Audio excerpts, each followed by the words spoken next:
Hey Royal Family, we're doing a review on some soups that I found in Denmark and Germany that I don't see in America. They're pretty different to ours in terms of the sizes, in terms of the flavor, and the options. So I'm going to try the curry, the duck, the pepper, and the Asian chicken. So for the curry, the container is much thicker, that's first of all, and bigger than ours that's in the States. So it holds more and the container is rougher, or I should say thicker, so when you put it in the microwave or you add the hot water, it doesn't feel thin or it's gonna break on you.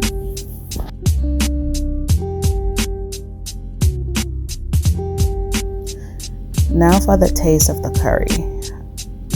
So when I had it, it really had a nice curry flavor to it. It says Asian, it says spicy, but I think they meant spicy in how many spices, not in spicy as in hot.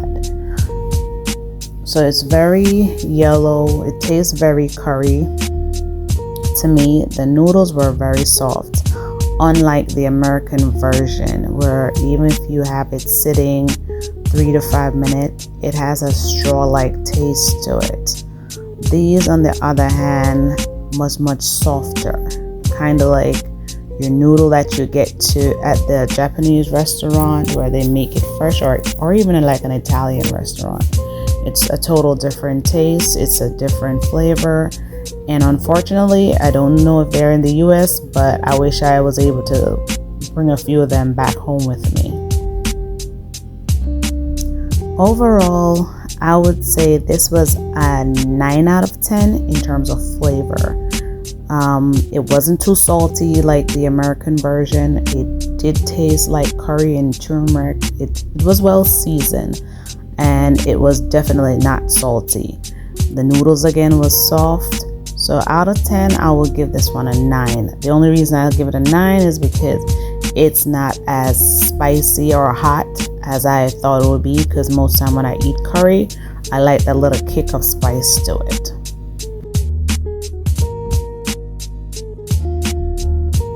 Next is the hot chili roasted sesame. I know it's a tongue twister, but roasted sesame soup. I wasn't sure what I was expecting. I think it was gonna be more like tomato based, but actually it wasn't.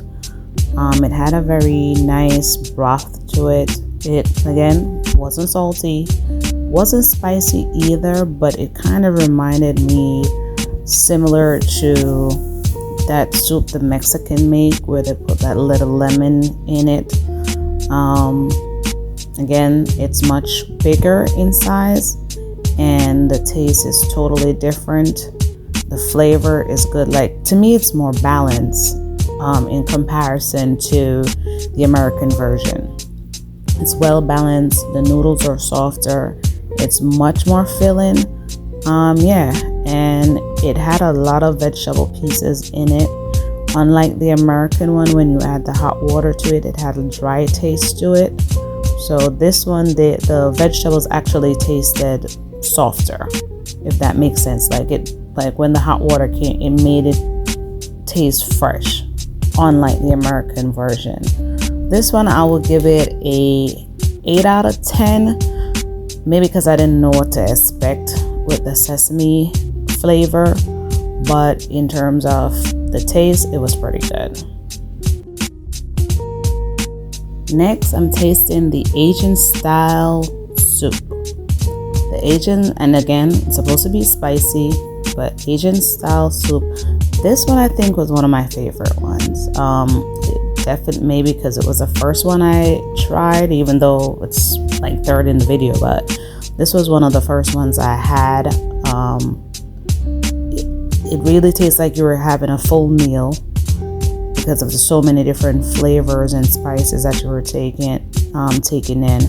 The spices definitely work. Whatever they put in it, it was very seasoned, not salty, nothing about it reminded me of the ones in America. The noodles super soft, like the ones that you have at a restaurant, a Japanese restaurant, like I said. The only thing, again, even though they say spicy, they're not hot as in peppery. They're spicy as in terms of you can taste the actual spices like the garlic, the onion powder, paprika. You can actually taste, like, it's not overpowering, but if you're somebody who cook, you can tell that, okay, they did put like the right amount of seasoning. It's balanced. It doesn't have that MSG taste to it. And again, the noodles were soft, the broth, and the cup is bigger, and I find that I was more filled up eating these than if I was supposed to try the American ones. Don't feel bloated either after eating these. This is one of my favorite. This gets a 10 out of 10. My final soup that I tried was a duck soup. I did not really remember what to expect because I haven't had duck in maybe over 10 years or so. When I tasted it, it definitely brought back the flavor with that soy sauce, teriyaki flavor that you will usually sometimes put on rotisserie duck. That's what it kind of reminded me of. So the flavor was really, really good. It was unusual, but not bad. And again, maybe because I haven't had duck in a long time, so I didn't remember the flavor. It needed some more spice to me, or maybe as in hot. So for this one, I gave it a 7 out of 10. Thanks for watching. Please subscribe and follow for more food reviews and travel videos.